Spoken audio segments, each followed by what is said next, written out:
कारण पुण्यात झिकाच्या पार्श्वभूमीवर 7,000 घरांचं सर्वेक्षण करण्यात आलेलं आहे। 2024 घरांमध्ये आळ्या आढळलेल्या आहेत। महापालिकेच्या आरोग्य विभागातर्फे सर्वेक्षण सुरू असल्याचं कळतंय। पुणे शहरात आतापर्यंत झिकाचे 7 रुग्ण आढळलेले आहेत। गेल्या काही दिवसांपासून पुण्यामध्ये झिकाचे रुग्ण आढळायला सुरुवात झालेली आहे। आतापर्यंत 7 जणांना झिकाची लागण झाली आहे आणि या पार्श्वभूमीवर शहरामधील घरांचं सर्वेक्षण केलं जात आहे।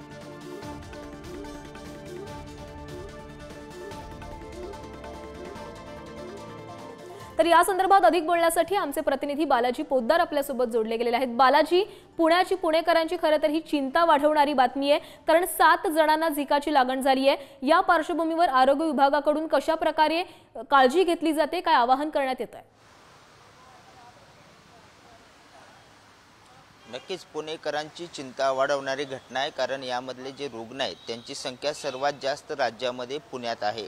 या रुग्णांची संख्या जी आहे ती 7 झालेली आहे। आरोग्य विभागाने झिका डासाचा जिथं प्रादुर्भाव किंवा उगमस्थान आहे त्या दीनानाथ मंगेशकर हॉस्पिटलच्या परिसरामध्ये काल दीनानाथ मंगेशकर हॉस्पिटलला त्यांनी नोटीस दिली होती आणि त्या ठिकाणी फवारणी करण्याचे आदेश दिलेले होते।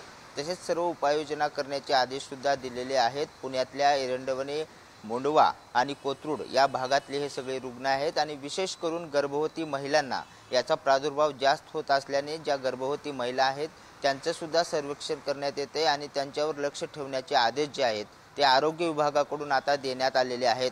केंद्रीय आरोग्य विभागाने सुद्धा मार्गदर्शक सूचना दिलेल्या आहेत आणि ज्या आरोग्य विभाग मध्ये संस्था आहेत त्या संस्था कार्यरत आहेत त्यांना एक नोडल ऑफिसर नेमण्याचे सांगण्यात आलेलं आहे आणि त्यावर लक्ष ठेवण्याचे आदेश देण्यात आलेले आहेत। त्याचबरोबर राष्ट्रीय विषाणू संस्थेकडे ज्यांना शंका वाटेल असे रक्त नमुने तात्काळ पाठवण्याचे आदेश पुणे महानगरपालिकेकडून देण्यात आलेले आहेत आणि पुणे महानगरपालिकेकडून नक्कीच बालाजी, तर आता या सर्व पार्श्वभूमीवर पुणेकरांना तुम्ही काळजी घ्या इतकंच आवाहन सगळ्यांकडून करण्यात येते। धन्यवाद तुम्ही दिलेल्या सविस्तर माहितीसाठी।